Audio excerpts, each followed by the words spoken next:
Hello everyone, this is Imran. Welcome to the channel Usmani classes. Modern history जो आधुनिक भारत का इतिहास हम पढ़ रहे थे उसका ये नेक्स्ट पोर्शन है और ये उस सीरीज में हो सकता है कि आज लास्ट का पोर्शन हो।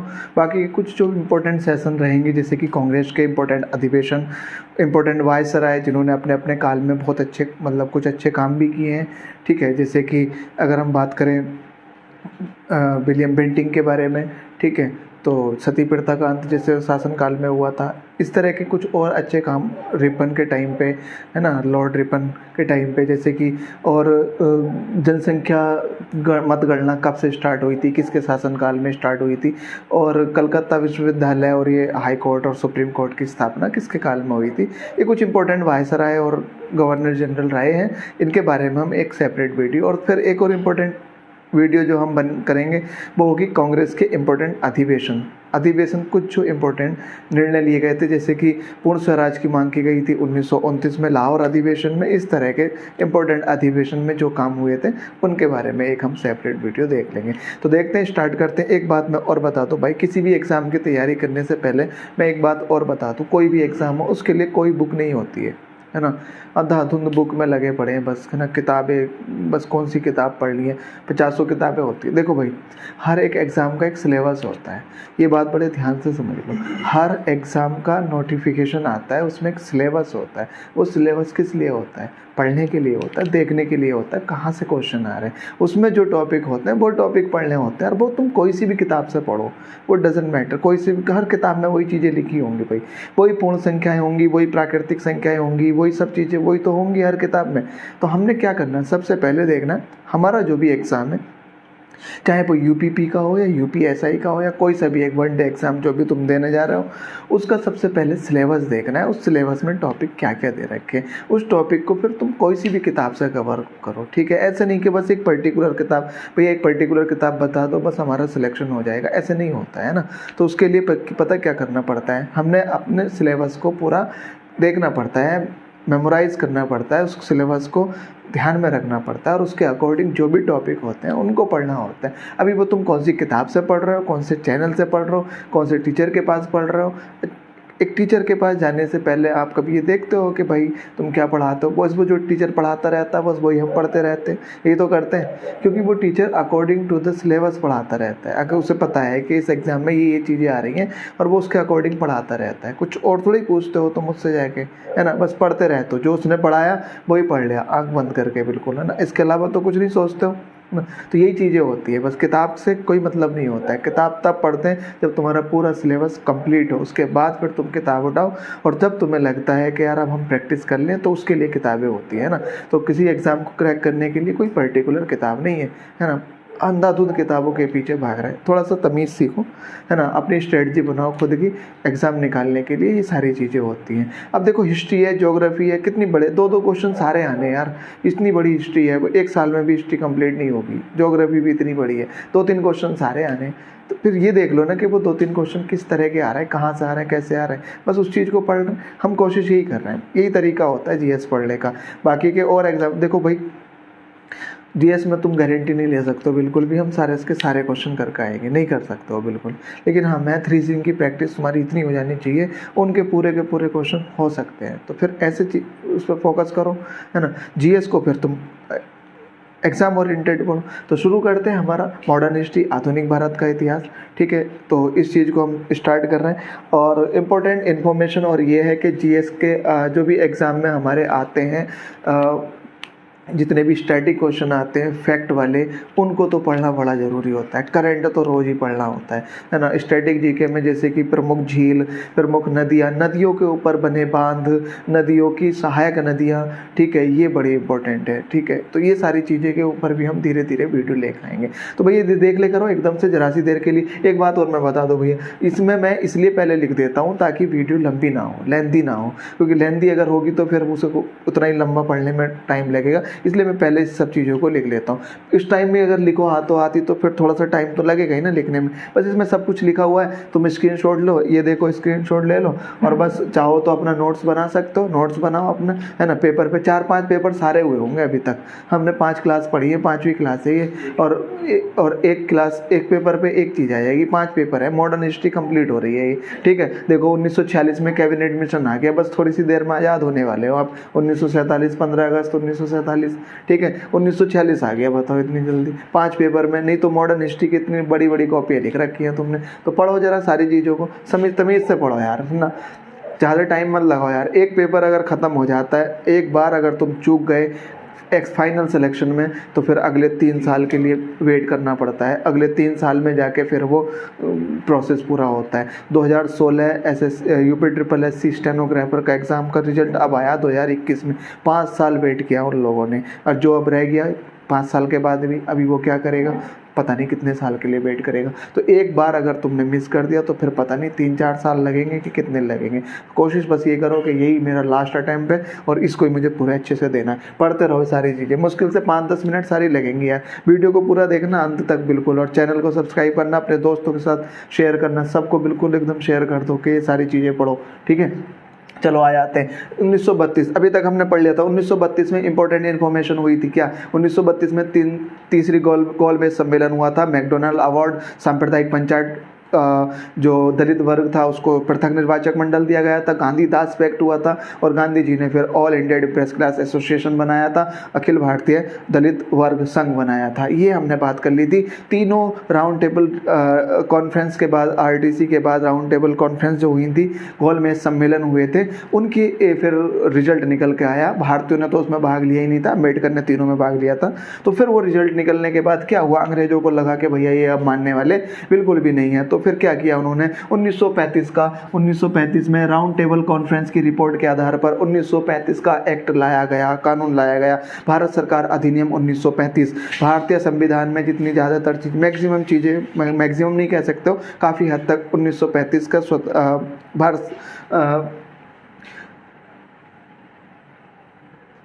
1935 के एक्ट के अकॉर्डिंग लिया गया है, ठीक है। आगे बात करते हैं इन 1935 के एक्ट में था क्या। देखो 1919 का जो एक्ट था, मॉन्टेग्यू चेम्सफोर्ड रिफॉर्म आया था, उसमें द्वैध शासन की व्यवस्था की गई थी, डायरची थी उसमें द्वैध शासन की। बस 1935 में इस डायरची को हटा दिया गया और क्या किया गया, जो जितने भी थे, देखो अभी तक तो मुस्लिमों को 1909 में पृथक निर्वाचक मंडल दिया गया था, दलितों को 1932 में, अब क्या कर दिया, अब भारतीयों को ही अलग प्रांतीय स्वायत्ता दे दी, प्रांत दे दिए। इस प्रांत में जो है तुम अपने अपने इलेक्शन लड़ सकते हो। देखो अंग्रेजों के पास जितने थे, बाकियों में देसी रियासतें चलती थी, है ना, वहाँ के राजा थे, वो राजा अंग्रेजों का अपना पूरा टैक्स वैक्स उनके साथ था, तो अंग्रेजों के कंट्रोल में जितनी थी वो सब अंग्रेजों ने भारतीयों को सौंप दी कि अब तुम यहाँ पे अपने इलेक्शन कंडक्ट करा सकते हो। तो कुल मिला के 1937 में 11 प्रांतों में चुनाव होते हैं, ठीक है। 1935 में एक्ट द्वारा, इस एक्ट के द्वारा भारत सरकार अधिनियम 1935 के द्वारा प्रांतीय स्वायत्ता दी गई। ये क्वेश्चन पूछ लिया जाएगा, भारतीयों को प्रांतीय स्वायत्ता कब दी गई, 1935 में, ठीक है। 1935 के एक्ट द्वारा भारतीयों को प्रांतीय स्वायत्ता दी गई,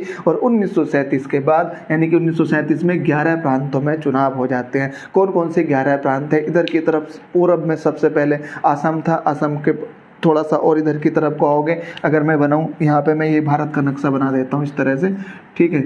ये घर के इधर की तरफ अगर हम बात करें, ये पूरा एरिया इधर की तरफ, ये आसाम था, असम के साथ इधर बंगाल लगा हुआ था, बंगाल के साथ इधर बिहार और उड़ीसा, ठीक है, बिहार और उड़ीसा। और इधर की तरफ अगर हम बात करें, सेंट्रल प्रोविंस था, और यहाँ पे यूनाइटेड प्रोविंस था, ठीक है, जो आज का उत्तर प्रदेश है। सेंट्रल प्रोविंस मतलब मध्य प्रदेश। नीचे की तरफ अगर हम बात करें मुंबई, और इधर की नीचे की तरफ बात करें तो मद्रास। इधर की तरफ बात करें गुजरात वाला तो ये सिंध था, इधर वाला सिंध था, और ऊपर की तरफ अगर हम बात करें तो ये पंजाब वाला एरिया था, ठीक है। यहाँ पे 11 प्रांत थे कुल मिला के, ठीक है। तो 11 प्रांतों में चुनाव हुए, इलेक्शन हुए। उस टाइम जो डोमिनेट पार्टी थी, जो बड़ी पार्टी थी, तो वो भारतीय राष्ट्रीय कांग्रेस थी। छोटी छोटी पार्टियां भी बनी थी, जैसे मुस्लिम लीग बनी थी, और हिंदू राष्ट्र महासभा, और ये सब बहुत छोटी छोटी पार्टियां भी अलग अलग बनी थी राष्ट्रीय स्तर पर, मतलब प्रोविंशियल स्तर पर पंजाब की पार्टी थी, इधर सिंध की, इधर की तरफ इनकी छोटी छोटी पार्टियाँ भी उस टाइम पे बनी हुई थी।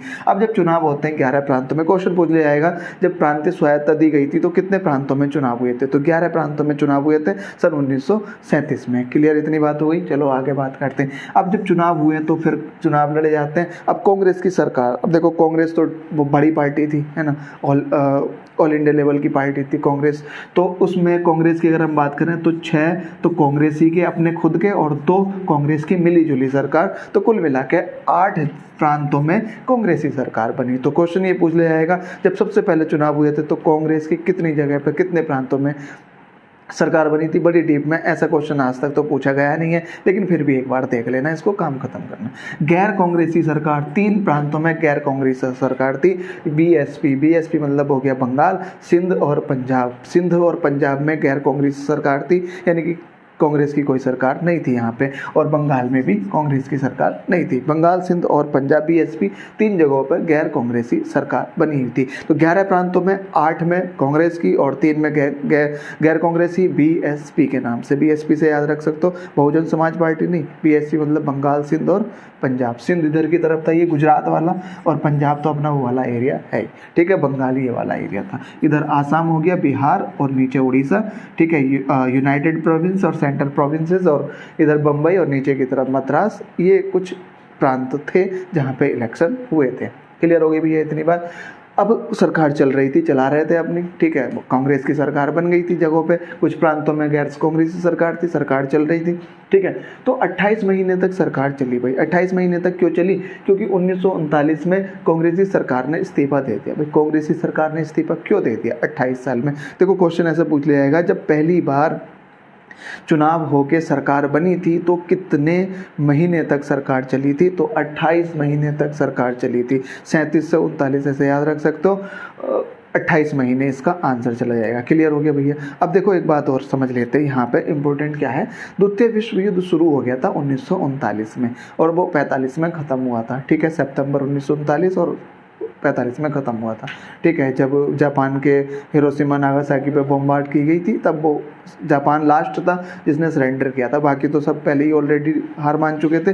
जापान अभी भी युद्ध में था, ठीक है। वो द्वितीय विश्व युद्ध जब हम पढ़ेंगे डिटेल से उसके ऊपर हम बात करेंगे, ठीक है। तो 1945 में वो जापान जो है भारत की तरफ, इधर की तरफ म्यांमार यहाँ तक इस एरिया में आ गया था जापान, इधर की तरफ से वो भारत में घुसने की कोशिश कर रहा था, ठीक है। अब देखो जरा, द्वितीय विश्व युद्ध अंग्रेज तो लड़ ही रहे थे जापान के खिलाफ। अब क्या होता है ना, द्वितीय विश्व युद्ध जब शुरू हुआ तो अंग्रेजों ने भारतीयों को, भारतीय सिपाहियों को बिना कांग्रेस के, अब देखो तुमने प्रोविंस दे दिया, सब चीज़ें हमारी सरकार चल रही है, तुम हमारे सिपाहियों को अपने कंट्रोल में नहीं रख सकते हो, ठीक है। तो बिना पूछे कांग्रेस की बिना अनुमति के युद्ध में भारतीय सिपाहियों को भाग लेने की घोषणा कर दी। उस टाइम का जो था लिन लिथगो उस टाइम पे वायसराय था। तो लिन लिथगो ने ये घोषणा की कि भैया भारतीय सैनिक भारत की ब्रिटिश की तरफ से लड़ेंगे, ब्रिटेन की तरफ से लड़ेंगे, और कांग्रेस सरकार इस बात से नाराज हो गई। क्यों?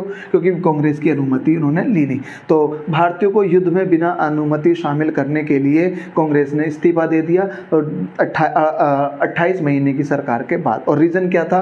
क्योंकि भारतीयों को बिना कांग्रेस की अनुमति के द्वितीय विश्व युद्ध में शामिल कर लिया गया। क्लियर हो गया भैया इतना? तो कांग्रेसी सरकार का इस्तीफा द्वितीय विश्व युद्ध जब 1939 में शुरू हुआ था। और लिन लिथगो ने क्या किया था? लिन लिथगो ने भारतीयों को, भारतीय सैनिकों को भाग लेने की ऑफर नहीं किया था, ऑर्डर कर दिया था कि भारतीय भी इसमें भाग लेंगे। अब जब भारतीय भी इसमें भाग लेंगे तो ये हुआ था, देखो भाई तुमने ऑटोनॉमी दे दी, हमें प्रांतीय स्वायत्तता दे दी और हमारे चुनाव भी हो गए और हमसे पूछा नहीं, हमारे सैनिक हैं, हमारे सिपाही हैं, हमारे देशवासी है ना। तो फिर क्या हुआ? गांधी जी ने व्यक्तिगत सत्याग्रह किया। इधर समझ लो जरा, व्यक्तिगत सत्याग्रह क्या हुआ, ये इंपॉर्टेंट क्वेश्चन बन जाता है यहाँ पे, ठीक है। देखो 1940 में लिन लिथगो प्रस्ताव ये था, और क्या था जरा इसके बाद बात करते हैं। पहले ये बात समझ लेते हैं, जब लिन लिथगो उस टाइम का वायसराय था, उसने भारतीयों को युद्ध में लड़ने के लिए बोल दिया, ऑर्डर कर दिया, ठीक है। अब क्या होता है, 1940 में गांधी जी ने व्यक्तिगत सत्याग्रह किया। भैया ये तो ऐसा मानने वाले है नहीं, गांधी जी ने कहा अब हम व्यक्तिगत सत्याग्रह करते हैं। इसका नाम क्यों दिया गया व्यक्तिगत सत्याग्रह? क्योंकि एक ही व्यक्ति, गांधी जी ने एक जगह मुकर्रर की, एक जगह बनाई, उस जगह पे जाके एक व्यक्ति, गांधी जी चुनते थे जिस व्यक्ति को, वो जाके अपना भाषण देता था और उस टाइम का जो मजिस्ट्रेट होता था उसको इन्फॉर्म कर दिया जाता था और वो भाषण देता था उस जगह जाके और फिर अपनी गिरफ्तारी कराता था। ये था व्यक्तिगत सत्याग्रह 1940 में। और इसी के खिलाफ हुआ था जो इन्होंने लिनलिथगो ने जो भारतीयों को बिना अनुमति के शामिल कर लिया था युद्ध में, ठीक है। तो फिर लिनलिथगो ने एक प्रस्ताव दिया। अब ये बात पूरी कर लेते हैं। व्यक्तिगत सत्याग्रह हुआ। व्यक्तिगत सत्याग्रह करने वाले सबसे पहले ऐसे व्यक्ति गांधी जी ने जिनको चुना वो थे विनोबा भावे। विनोबा भावे सबसे पहले व्यक्ति थे। गांधी जी ने उनको भेजा कि तुम उस जगह जाओ, एक जगह मुकर्रर की गई, उस जगह जाओ, अपना भाषण दो, मजिस्ट्रेट को इन्फॉर्म कर दो कि हम ऐसे जाए और फिर उसके बाद अपनी गिरफ्तारी देना। तो विनोबा भावे पहले और उसके बाद फिर जवाहरलाल नेहरू दूसरे व्यक्ति थे जिन्होंने व्यक्तिगत सत्याग्रह में अपनी गिरफ्तारी दी। तो ये क्वेश्चन ऐसे पूछ लिया जाएगा, व्यक्तिगत सत्याग्रह कब हुआ था? 1940 में। और वो रीजन यही था, सब अपोज करना था, कुल मिलाकर अंग्रेजों को बाहर निकालना था, ठीक है। व्यक्तिगत सत्याग्रह, पहले सत्याग्रही विनोबा भावे, ये क्वेश्चन पूछ लिया जाएगा। व्यक्तिगत सत्याग्रह में गिरफ्तारी देने वाले सबसे पहले सत्याग्रही विनोबा भावे, इसका आंसर चला जाएगा आचार्य विनोबा भावे। इन्होंने बाद में भूदान आंदोलन भी चलाया था, बड़ा इंपॉर्टेंट आंदोलन था उस टाइम, ठीक है। और दूसरा फिर जवाहरलाल नेहरू ने गिरफ्तारी थी। अब यही मैंने यहाँ रीजन लिख रखा, क्या था? ब्रिटिश सरकार की जो युद्ध नीति थी, जो भारतीयों को बिना अनुमति के शामिल कर लिया गया था युद्ध में, बस उसके खिलाफ ही ये व्यक्तिगत सत्याग्रह किया गया था। अच्छा ठीक है, आगे बात करते हैं। इधर की बात अगर हम करें, 1940 में फिर लिनलिथगो प्रस्ताव आया। लिनलिथगो ने कहा भाई, जो देखो लिनलिथगो प्रस्ताव क्या था, देखो मैं यहाँ पे, ये अगस्त प्रस्ताव भी बोलते हैं, क्वेश्चन पूछ लिया जाएगा अगस्त प्रस्ताव कब आया? 1940 में। क्या था इसमें? देखो कार्यकारी, लिनलिथगो ने कहा जो भी एग्जीक्यूटिव काउंसिल थी, कार्यकारी परिषद थी, ठीक है, कार्यकारी परिषद में लिनलिथगो ने ऐसे बोला, जो कार्यकारी परिषद है, ठीक है, तो यानी कि एग्जीक्यूटिव काउंसिल है, उसका हम विस्तार करेंगे और विस्तार करके भारतीयों को उसमें ज़्यादा जगह देंगे। सारे के सारे भारतीय, मतलब मैक्सिमम कोशिश करेंगे भारतीयों को, अब तुम हमारा बस युद्ध में साथ दे दो, तुम युद्ध में हमारी तरफ से लड़ाई लड़ लो, बस ये कहा था उसने, लिनलिथगो ने, ये प्रस्ताव था। अब भाई हम तुम्हारी तरफ से क्यों युद्ध लड़े? तुम तो हमारा देश खाली करके जाओ, हम तो खुद तुमसे युद्ध लड़ रहे हैं, तुम क्यों हमसे युद्ध, हम तुम्हारा साथ क्यों दें मैं युद्ध में? फिर भी लेकिन कुछ भारतीयों ने साथ दिया, बहुत सारे लोगों ने साथ दिया। अभी हम बाद में बात करेंगे, जब भारत छोड़ो आंदोलन आएगा ये वाला, इसमें हम बात करेंगे। अब देखो आगे फिर क्या होता, 1940 में आईएनसी का, भारतीय राष्ट्रीय कांग्रेस का एक रामगढ़ सेशन होता है, ठीक है। अब रामगढ़ सेशन में क्या होता है, देखो इन्होंने यहाँ पे प्रोविंशियल ऑटोनॉमी दी थी, प्रांतीय स्वायत्ता दी थी, ठीक है। अपने इलेक्शन लड़ो, चुनाव लड़ो और अपनी सरकार बनाओ, ठीक है। अब देखो जरा क्या हुआ था, आईएनसी का भारतीय राष्ट्रीय कांग्रेस का रामगढ़ अधिवेशन होता है। इसकी अध्यक्षता की थी मौलाना आजाद ने, जो कि सबसे पहले शिक्षा मंत्री भी रहे हैं और सबसे युवा भी अध्यक्ष थे कांग्रेस के। अब इसमें क्या थी, इसमें मांग थी कि अंतरिम सरकार की मांग की गई, ठीक है। ये इंपॉर्टेंट इसलिए अधिवेशन हो जाता है,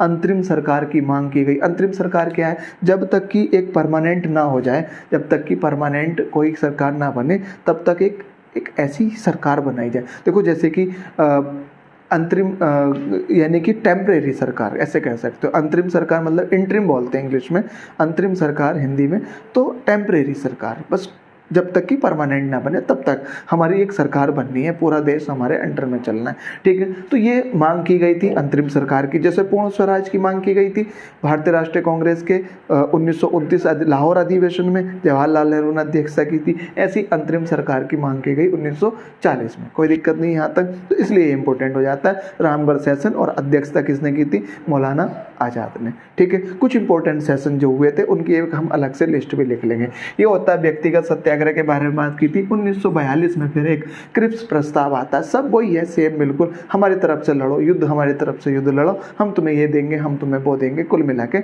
और भारतीय इस बार मानने वाले थे नहीं, क्योंकि 1919 में मोर्ले मिंटो सुधार आया, वहाँ हमने इनकी बात मान ली, फिर हमें धोखा मिला। 1929 में मंटिंग्यू चेम्सफोर्ड रिफॉर्म आया, वहाँ भी हमने इनकी बात मान ली, वहाँ भी हमें धोखा मिला।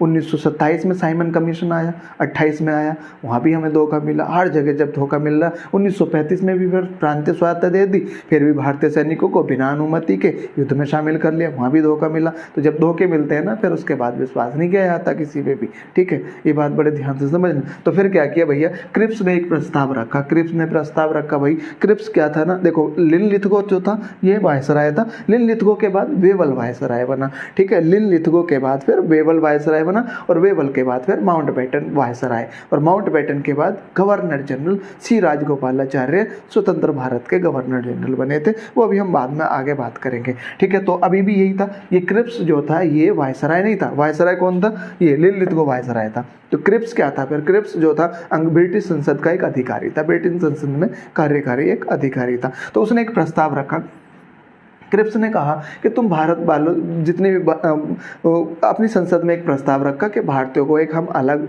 मतलब उनके लिए एक व्यवस्था करेंगे सरकार के अलग, और अपनी जितनी भी सारी चीज़ें वो हम वहाँ से अपनी जितना भी हमारा उनके ऊपर अधिकार है वो सब हम हटा लेंगे और उनको कन्विंस करेंगे। संसद में एक प्रस्ताव रखा, संसद ने वो प्रस्ताव पारित किया, है ना। उसके बाद आके ये भारतीयों को फिर ऑफर देता है वही सेम चीज़ें बिल्कुल हमारी तरफ से युद्ध लड़ो और फिर हम तुम्हें ये सब देंगे। तो गांधी जी ने इस प्रस्ताव को, ये इंपॉर्टेंट हो जाता है बस यहाँ पे, गांधी जी ने post dated cheque, post dated cheque का मतलब होता है जिसकी डेट निकल चुकी होती है, ठीक है, यानी कि चेक बाउंस कर जाता है, फिर वो किसी काम का नहीं रहता है, ऐसा।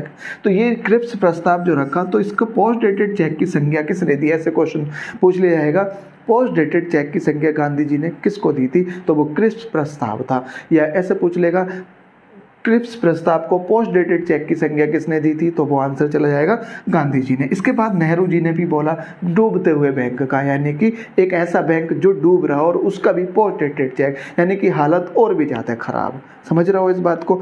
एक तो पोस्ट डेटेड चेक होता है, वो चेक बाउंस हो गया, खत्म हो गया, उसका कुछ काम नहीं। एक होता है डूबता हुआ बैंक, एक तो बैंक भी डूब रहा है ऊपर से उसका चेक भी बाउंस करके खराब है, तो वो तो और बदतर स्थिति हो जाती है। तो अंग्रेजों की स्थिति ऑब्वियस ही है, एक तो हम भारतीय उन्हें खदेड़ना चाह रहे थे, ऊपर से उधर विश्व युद्ध चल रहा था, उनकी हालत और ज़्यादा है, और ऊपर से फिर वो हमें प्रस्ताव भी रख रहे थे कि हमारी मदद करो, हम तुम्हारे लिए ये सब करेंगे। इसलिए तो गांधी जी ने पोस्ट डेटेड चेक की संज्ञा दी थी और गांधी जी ने डूबते हुए बैंक की, याद रहेगी ये सारी चीज़ें। 1942 में आया था क्रिप्स प्रस्ताव और गांधी जी ने उसको डूबते हुए पोस्ट डेटेड चेक की संज्ञा दी और नेहरू जी ने डूबते हुए बैंक की। उम्मीद करता हूँ इतनी बात समझ आ गई होगी। बाद में लास्ट में जाके हम इसको एक ब्रीफ मैं इसको रिवाइज करा दूंगा। अगस्त 1942 आ जाता है, फिर भारत छोड़ो आंदोलन शुरू हो जाता है। जब भी ये अभी तक प्रस्ताव आ रहे थे तो फिर अभी भी मानने वाले तो भारतीय थे नहीं। अब भारत छोड़ो आंदोलन ये है राष्ट्रीय आंदोलन, तीसरा लास्ट, यानी कि हमारा तीसरा, पहला था असहयोग आंदोलन,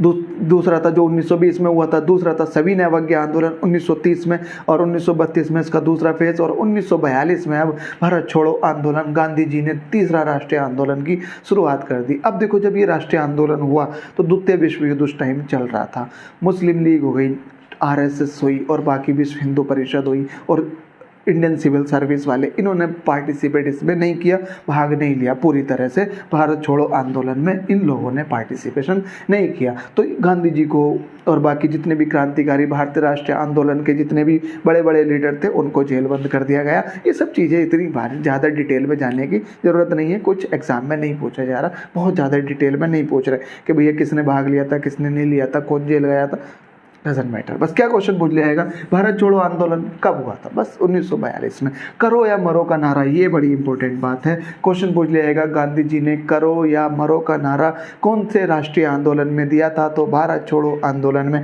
क्वेश्चन पूछ लिया जाएगा करो या मरो का नारा किसने दिया था? गांधी जी ने दिया था। ऐसे क्वेश्चन बन जाएंगे। और इसको अगस्त क्रांति भी बोलते हैं, क्रांति हुई थी क्योंकि अगस्त के महीने में थी 1942 में, और ऑपरेशन जीरो भी बोलते हैं इसको, 12 बजे बिल्कुल स्टार्ट हुई थी इसलिए ऑपरेशन जीरो। जब देखो जरा रात के जब 12 बजते तो ये होता है 00, ठीक है। और गिरफ्तारियाँ शुरू हो गई फिर जैसे ही अंग्रेजों की नीतियों के खिलाफ विरोध प्रदर्शन हुए, लोगों ने विरोध प्रदर्शन किए, ठीक है। अंग्रेजों ने सोचा गांधी जी को कहीं दूसरी जगह रंगून या साउथ अफ्रीका शिफ्ट कर देते हैं, लेकिन फिर उनके दिमाग में आया कि अगर ऐसे शिफ्ट करेंगे तो यहाँ पे फिर और ज़्यादा आक्रोश हो जाएगा, तो चलो यही रहने देते हैं, और उनको फिर उन्होंने रिलीज़ भी कर दिया था जेल से।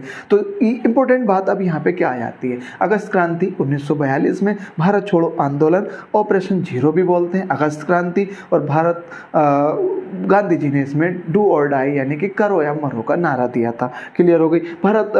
गांधी जी का एकमात्र ये ऐसा राष्ट्रीय आंदोलन था, इसमें हिंसा हुई थी। ठीक है, तो ये क्वेश्चन पूछ लिया जाएगा, हिंसा हुई थी इसमें। ऐसे क्वेश्चन तो नहीं पूछा जाएगा, लेकिन फिर भी ध्यान रखना इस चीज़ को, बड़े लेवल पे हिंसा हुई थी, लोगों ने बमबारी भी की थी, गोलीबारी भी की थी, बहुत सारे बड़े स्तर पर की थी। ठीक है, अंग्रेजों ने फिर उनको दमन किया था, बाकी बहुत सारे काफ़ी हद तक लोग यहाँ पे भी मारे गए थे। ठीक है, तो भारत छोड़ो आंदोलन 1942 बड़ा इंपॉर्टेंट हो जाता है, करो या मरो का नारा। देखो जरा, पैट के एग्जाम में मॉडर्न हिस्ट्री के बाद, आधुनिक भारत के इतिहास के बाद अगला टॉपिक यही है, राष्ट्रीय आंदोलन। उसमें 3 ही तो राष्ट्रीय आंदोलन है। असहयोग आंदोलन 1920 में, 1930 में भारत सविनय अवज्ञा आंदोलन, और 1942 में भारत छोड़ो आंदोलन। भारत छोड़ो आंदोलन में गांधी जी ने करो या मरो का नारा दिया था, ऑपरेशन जीरो बोलते हैं, अगस्त क्रांति बोलते हैं। बस खत्म हो गई बात, इतनी पढ़नी। 1942 में बेवल प्लान आता है, 45 में बेवल प्लान आता है, और बेवल उस टाइम का वायसराय भारत का था। उसका भी सेम प्रोसेस यही था, हम तुम्हारे लिए कार्यकारी अधिकार, यानी कि अब देखो बेवल ने क्या बोला था। बेवल ने बोला था, देखो जो एग्जीक्यूटिव काउंसिल है, कार्यकारी परिषद है, ये एग्जीक्यूटिव काउंसिल है। बेवल ने बोला था जो एग्जीक्यूटिव काउंसिल है, उस काउंसिल के सारे सदस्य भारतीय होंगे। बस क्या काम करना है, बस उसमें जो वायसराय होगा वो ब्रिटिश होगा, और जो कमांडर इन चीफ होगा वो भी ब्रिटिश होगा। ठीक है, कमांडर इन चीफ भी ब्रिटिश होगा, और जो ये सब उसने प्रस्ताव रखे, और वायसराय भी ब्रिटिश होगा। बाकी सब कार्यकारी अधिकारी में सब भारतीय होंगे। ठीक है, लेकिन भारतीय क्यों मानेंगे भाई उनकी बात? क्यों हम अपना वायसराय या अपने कमांडर इन चीफ तुम्हें बनाए? भाई हमारा देश है, खाली करो। बस बिल्कुल भारत छोड़ो आंदोलन हमने शुरू कर ही दिया था, अब तो बस बिल्कुल भारत छोड़ो, हम तुम्हारी बात बिल्कुल भी नहीं मानने वाले। तो ये प्रस्ताव बेवल ने रखा, बेवल प्लान था, शिमला हुआ था, इसलिए इसको शिमला सम्मेलन भी बोलते हैं, शिमला समझौता भी बोलते हैं। क्लियर होगी भैया इतनी बात? चलो आगे। अभी भी अंग्रेजों की कोशिश जारी थी भारतीयों को मनाने की, जैसे कि 1919 में मनाया था, 1909 में मनाया था, 1919 में मनाया था, फिर उसके बाद 1919 के बाद साइमन कमीशन 1929 में, उसके बाद भारत ये 1935 का एक्ट लेकर आए, और फिर 1937 में मनाते चले आए। लेकिन इस बार भारतीय मानने वाले थे नहीं, अपनी तरफ से पूरी कोशिश करते रहे, आंदोलन हुए, और फिर लास्ट में जाके अब अंग्रेजों ने जब अपनी हार मान ली, जब अंग्रेजों ने अपने हथियार डालने की कोशिश की, अब देखो अंग्रेजों को भी लगने लगा था भारतीय मानने वाले नहीं है, तो इससे अच्छा कि अपनी इज्जत बचाओ। देखो अंग्रेजों की खुद की ब्लडलेस रिवॉल्यूशन, रक्तहीन क्रांति हुई थी ब्रिटिश वालों की। ये क्वेश्चन पूछ लिया जाता, रक्तहीन क्रांति कौन से देश की थी? तो ब्रिटिश की रक्तहीन क्रांति थी। रक्तहीन का मतलब ये बिल्कुल भी नहीं है कि रक्त नहीं बहा था, बिल्कुल बहा था, लेकिन जो आम नागरिक थे उनका नहीं बहा था, इसलिए उसको ब्लडलेस रिवॉल्यूशन बोलते हैं। रानी और जितने ये लोग थे डेमोक्रेटिक वाले, और महारानी उस टाइम की और डेमोक्रेटिक के बीच में हिंसा हुई थी। ठीक है, रानी ने अपने हथियार डाल दिए थे। ठीक है, तो अब फरवरी 1946 में क्या होता है, शाही नौसेना की म्यूटिनी हो जाती है, विद्रोह। जो शाही नौसेना थी मुंबई में, उसने विद्रोह कर दिया अंग्रेजों के खिलाफ। अब जब अंग्रेजों को लगा कि भाई अब सिपाही ही विद्रोह करने लगे हैं, तो अब इससे अच्छा है कि हमें हथियार डाल देने चाहिए। ठीक है, अब भारतीयों की मांग स्वीकार कर लेनी चाहिए। भारतीयों की मांग ऑलरेडी थी, कैबिनेट मिशन बनाओ, मतलब एक संविधान सभा बनाओ, संविधान सभा का गठन होना चाहिए, संविधान सभा होनी चाहिए, भारत एक संविधान के अकॉर्डिंग चलना चाहिए। बेवल ने रखा था, ठीक है हम तुम्हारा संविधान बनाएंगे, हमारा साथ दो। जब जापान इधर की तरफ से घुसने लगा था म्यांमार की तरफ, लेकिन हम सब इनकी बात सुनने वाले थे नहीं बिल्कुल भी। तो शाही नौसेना की म्यूटिनी होती है फरवरी 1946 में, और अंग्रेजों ने अपने हथियार डाल दिए यहाँ पे। और फिर मार्च 1946 में कैबिनेट मिशन भारत आ गया, जिसकी मांग कर रहे थे कि संविधान सभा का निर्माण होना चाहिए। संविधान सभा का निर्माण इसलिए क्योंकि हमें संविधान बनाना है अपने देश के नागरिकों के लिए, कानून उस किताब में लिखे हैं। ठीक है, अधिकार लिखने हैं, सब चीज़ें, तो संविधान बनाना है, तो संविधान सभा का गठन होना था, तो इसलिए कैबिनेट मिशन भारत आया। कैबिनेट मिशन क्यों आया भारत? संविधान सभा का निर्माण करने के लिए 1946 में। क्लियर हो गई भैया इतनी बात? अभी तक हमने क्या पढ़ा था, मैं एक बार जल्दी से रिवाइज करा देता हूँ इन सब चीज़ों को। तीनों राउंड टेबल कॉन्फ्रेंस की रिपोर्ट आती है, 1935 का भारत सरकार अधिनियम। भारत सरकार अधिनियम में क्या होता है, जो 1919 में डायरेक्टरी थी 2007, उसको समाप्त कर दिया गया, भारतीयों को प्रांतीय स्वायत्तता दी गई। 1937 में फिर इलेक्शन हो जाते हैं। 1937 में इलेक्शन हुए 11 प्रांतों में, जिसमें से 6 में और 2 में कांग्रेस की सरकार आती है, और 3 में गैर कांग्रेसी बीएसपी के नाम से आप याद रख सकते हो, बंगाल, सिंध और पंजाब। उसके बाद ये सरकार 1937 से 1929 1939 में इस्तीफा दे देती है। 28 महीने तक ये सरकार चलती है और रीज़न क्या था, भारतीयों को बिना अनुमति के युद्ध में शामिल कर लिया गया। लिनलिथगो ने एक प्रस्ताव रखा कि तुम हमारी तरफ से युद्ध लड़ो, हम तुम्हारे लिए ये सब करेंगे। कार्यकारी जो कमेटी है, जो एग्जीक्यूटिव काउंसिल है, उसमें हम तुम्हारा विस्तार करेंगे, भारतीयों को ज़्यादा से ज़्यादा सीट देंगे। ये ऐसा प्रस्ताव रखा लिनलिथगो ने और भारतीयों को युद्ध में शामिल करने का शामिल कर लिया बिना किसी अनुमति के। तो कांग्रेस ने अपना इस्तीफा दे दिया भैया। 28 महीने तक ये सरकार चली। उसमें गांधी जी ने एक सत्याग्रह चलाया, व्यक्तिगत सत्याग्रह, और सबसे पहले सत्याग्रही थे जिन्होंने अपना गिरफ्तारी दी थी, विनोबा भावे, और उसके बाद फिर जवाहरलाल नेहरू ने व्यक्तिगत सत्याग्रह में अपनी गिरफ्तारी दी थी। ठीक है, तो 1940 में क्वेश्चन पूछ लिया जाएगा। 1942 में फिर क्रिप्स प्रस्ताव आता है। गांधी जी ने इसको पोस्ट डेटेड चेक की संज्ञा दी और नेहरू ने इसको डूबते हुए बैंक की पोस्ट डेटेड। ऐसे क्वेश्चन कभी कभी पूछ लिया जाता है। ठीक है, उसके बाद 1942 में आंदोलन, भारतीय राष्ट्रीय आंदोलन, और इससे क्वेश्चन बिल्कुल तुम्हारा पूछा जा सकता है पैट के एग्जाम में या बाकी कोई सा भी एग्जाम तुम दो, सब में हिस्ट्री तो यही रहेगी। क्या है, तुम पैट का एग्जाम दो, पैट के एग्जाम देने के बाद जब तुम बाकी का और एग्जाम दोगे उसमें भी हिस्ट्री तो यही रहेगी, चेंज तो कुछ नहीं होने वाला, तो सब में काम यही आएगी। यूपीपी का एग्जाम दोगे, यूपीएसआई का, कोई सा भी XYZ, हिस्ट्री अगर उसमें पूछी जा रही तो वो तो चेंज नहीं होगी ना। तो एक ही बार पढ़नी है, चाहे तुम कोई से भी एग्जाम के लिए पढ़ो, बस टॉपिक देख लेना। मैं फिर से बता रहा हूँ, भारत छोड़ो आंदोलन, करो या मरो का नारा गांधी जी ने, ऑपरेशन जीरो भी बोलते हैं इसको। ठीक है, और अगस्त क्रांति भी बोलते हैं। गांधी जी का एकमात्र आंदोलन जिसमें हिंसा हुई थी। 1945 में फिर वेवल प्लान आता है, शिमला सम्मेलन होता है। ऐसा कुछ इंपॉर्टेंट खास है नहीं, लेकिन फिर भी देख लेना वेवल प्लान कब आया था, ऐसा पूछ सकते हैं। और ये बड़ा इंपॉर्टेंट है क्योंकि इसी के बाद ही अंग्रेजों ने फिर हार माननी अपनी शुरू कर दी थी। तो शाही नौसेना की म्यूटिनी होती है 1946 में और मुंबई में, और अंग्रेजों ने अब अपने हथियार यहाँ पे गिरा दिए क्योंकि शाही नौसेना ने खुद अपने आप से म्यूटिनी कर दी थी, विद्रोह कर दिया था। और 1946 में कैबिनेट मिशन भारत आ जाता है भैया। कोई दिक्कत तो नहीं है यहाँ तक। ठीक है, तो अभी आज़ाद होने में 1946 पे आ गए, 1947 में हम आज़ाद होने ही वाले हैं बस थोड़ी सी देर में। अब देखते हैं क्या है अगला प्रोसेस। ठीक है, तो मैं इसको हटा देता हूँ यहाँ पे। ठीक है,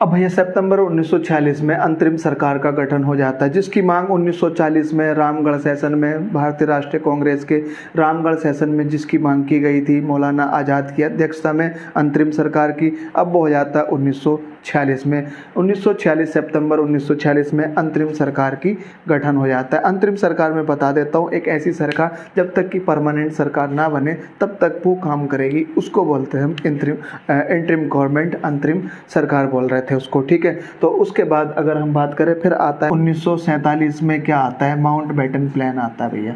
माउंट बेटन प्लान योजना।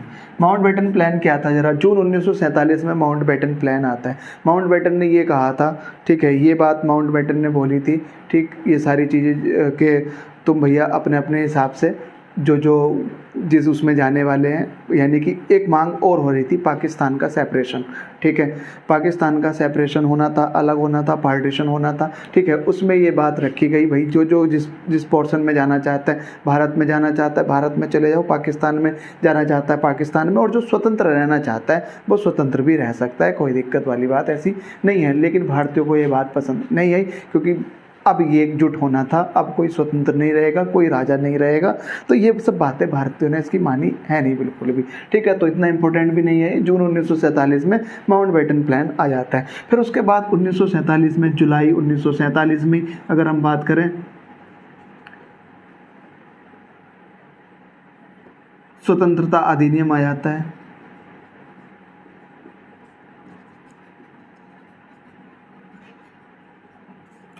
1947 जुलाई 1947 में स्वतंत्रता अधिनियम आता है। अब ब्रिटिश गवर्नमेंट यानी कि ब्रिटिश संसद ने ये बात स्वीकार कर ली कि अब भारतीयों को सारी शक्तियां वापस, यानी कि भारतीयों के ऊपर अब हमारा कोई नियंत्रण नहीं रहेगा। भारत के लिए जो भी कानून बनेगा वो वही बनाएंगे, हम उसमें कुछ भी इंटरफेयर नहीं करेंगे, किसी भी तरीके का कोई इंटरफेयर नहीं रहेगा। बस ये है कि हाँ, जब तक कि चुनाव नहीं हो जाते हैं तब तक गवर्नर जनरल यानी कि वायसराय की व्यवस्था वहाँ पे रहेगी। बस इतना उन्होंने रखा हुआ था। तो ये स्वतंत्रता अधिनियम 1947 में आया और इसमें क्या था, बस ब्रिटिश संसद ने अपना पूरा अधिकार भारत के ऊपर से हटा लिया। अब भारत उसका एक हिस्सा नहीं रहा, ब्रिटिश शासन का अब भारत हिस्सा नहीं रहा। ये था स्वतंत्रता अधिनियम और 15 अगस्त 1947 को हमारा देश फिर आज़ाद हो जाता है। 15 अगस्त 1947 को आज़ाद हो जाते हैं। इतनी बात हमने समझनी थी। क्लियर हो गया भैया बात? तो ये देख लो जरा जल्दी से। 1946 में अंतरिम सरकार का गठन हो जाता है, ठीक है, इंटरिम गवर्नमेंट बन जाती है। ये क्वेश्चन पूछ लिया जाता है, अंतरिम सरकार में प्रधानमंत्री कौन था? ये बड़ा इंपॉर्टेंट क्वेश्चन है। जो इंटरिम गवर्नमेंट बनी थी उसमें प्राइम मिनिस्टर कौन था, उसमें रेल मंत्री कौन था, उसमें एजुकेशन मिनिस्टर कौन था, वित्त मंत्री कौन था, ये क्वेश्चन पूछ लिया जाता है अंतरिम सरकार के। तो एक चार्ट में देख लेंगे हम अंतरिम सरकार के एक चार्ट में। और उसके बाद माउंटबेटन प्लान आता है और जुलाई 1947 में स्वतंत्रता अधिनियम और फिर लास्ट 15 अगस्त 1947 में हमारा देश आज़ाद हो जाता है। अब देखो भैया जरा एक बड़ी इंपॉर्टेंट बात यहाँ पे हम देख लेते हैं, क्या है वो मैं बता देता हूँ। देखो जरा, एक क्वेश्चन कैसे बन सकता है, ठीक है, एक क्वेश्चन कैसे बन सकता है इसके बारे में हम बात कर रहे हैं। मैं इसको हटा दूं। देखो यार, ये देश आजाद हुआ हमारा 15 अगस्त 1947 को। ये पे देखो, देश जब आज़ाद हो गया तो उसके बाद गवर्नर जनरल हो गया फिर से। 1947 से पहले, 15 अगस्त 1947 से पहले वायसराय, उसके बाद गवर्नर जनरल बनने लगा, वो बन गया। अब देखो जरा, ये यहाँ से लेके मैं यहाँ पे लिख देता हूँ माउंटबेटन,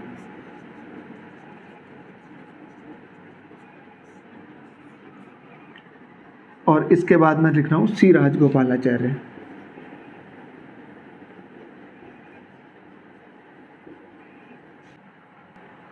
देखो भैया जरा 15 अगस्त 1900, अब देखो ये क्वेश्चन पूछा जा सकता है, ये इंपॉर्टेंट बात आ जाती है यहाँ पे। 15 अगस्त 1947 माउंटबेटन, 15 अगस्त 1947 से पहले भी माउंटबेटन और देश आज़ाद होने के बाद भी माउंटबेटन, और उसके बाद फिर सी राजगोपालाचार्य, ठीक है। देश आज़ाद होने के बाद फिर गवर्नर जनरल होने लगा वो, उससे पहले वायसराय था। अब क्वेश्चन कैसे पूछ लिया जाएगा, ब्रिटिश भारत का, अब सवाल ये है ब्रिटिश भारत का, यानी कि भारत ब्रिटिश भारत 15 अगस्त 1947 से पहले, ब्रिटिश भारत 15 अगस्त 1947 से पहला ब्रिटिश भारत है, उसके बाद स्वतंत्र भारत हो गया। तो ये वाला ब्रिटिश भारत है इधर की तरफ, और 15 अगस्त इधर की बात स्वतंत्र भारत है। ब्रिटिश भारत पहले और बाद में स्वतंत्र भारत हो गया, फ्री हो गया। तो अब देखना जरा, ब्रिटिश भारत का अगर मैं बोलूं अंतिम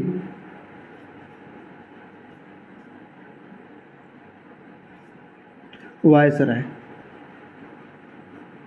बताना जरा, ब्रिटिश भारत का अंतिम, अब ब्रिटिश भारत तो ये है यहाँ तक, ये ब्रिटिश भारत है यहाँ, तो यहाँ पे वायसराय कौन है, तो ये रहा माउंटबेटन। तो क्वेश्चन पूछ जाएगा ब्रिटिश भारत का अंतिम वायसराय, तो माउंटबेटन इसका आंसर हो जाएगा। आगे, स्वतंत्र भारत का प्रथम, अब स्वतंत्र भारत हो गया तो गवर्नर जनरल हो गया, स्वतंत्र भारत का प्रथम गवर्नर जनरल, ये स्वतंत्र भारत हो गया इधर से, और प्रथम यानी कि दो थे, ये अभी भी माउंटबेटन चल रहा है, उसके बाद सी राजगोपालाचार्य। तो प्रथम पूछा, प्रथम वाला तो यही हो जाएगा, फिर से माउंटबेटन। क्लियर हो गई? ये क्वेश्चन बन सकते हैं, बड़ा कंफ्यूज कर देंगे उस लास्ट में जाके। अगर ये बात ध्यान रहेगी तो फिर इसमें कंफ्यूजन नहीं होगा, नहीं तो फिर दिक्कत हो जाएगी, कंफ्यूजन होगा, फिर याद नहीं रहेगा कि कौन था कौन सा क्वेश्चन। देखो जरा, 1947 यहाँ से और यहाँ तक माउंटबेटन बना दिया, उसके बाद सी राजगोपालाचार्य, इससे पहले ब्रिटिश भारत, इसके बाद स्वतंत्र भारत है। अब अगला क्वेश्चन ये है, स्वतंत्र भारत का अंतिम गवर्नर जनरल, अब स्वतंत्र भारत ये है, अंतिम गवर्नर जनरल, तो आंसर चला जाएगा सी राजगोपालाचार्य। स्वतंत्र भारत का अंतिम गवर्नर जनरल सी राजगोपालाचार्य। क्लियर हो गई भैया इतनी बात। स्वतंत्र भारत का अंतिम, क्योंकि सी राजगोपालाचार्य के बाद 15 अगस्त 1947 के बाद फिर तो संविधान बन गया, 1950 में लागू हो गया, फिर तो सरकार बनेगी, सरकार चुनी जाएगी, प्रधानमंत्री होगा, राष्ट्रपति होगा, है ना। तो फिर ये गवर्नर जनरल का पद खत्म होना ही होना था। तो स्वतंत्र भारत का अंतिम गवर्नर जनरल तो सी राजगोपालाचार्य हो जाएगा। ठीक है, आगे बात करते हैं। स्वतंत्र भारत का अंतिम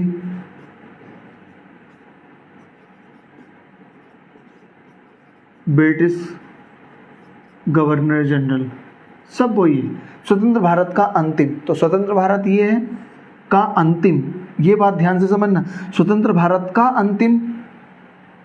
अंतिम अगर पूछा स्वतंत्र भारत का अंतिम गवर्नर जनरल तो वो सी राजगोपालाचार्य। क्वेश्चन पूछा स्वतंत्र भारत का अंतिम ब्रिटिश गवर्नर जनरल, ब्रिटिश होना चाहिए, तो अंतिम तो ब्रिटिश यही था, माउंटबेटन। तो इसका आंसर भी चला जाएगा माउंटबेटन।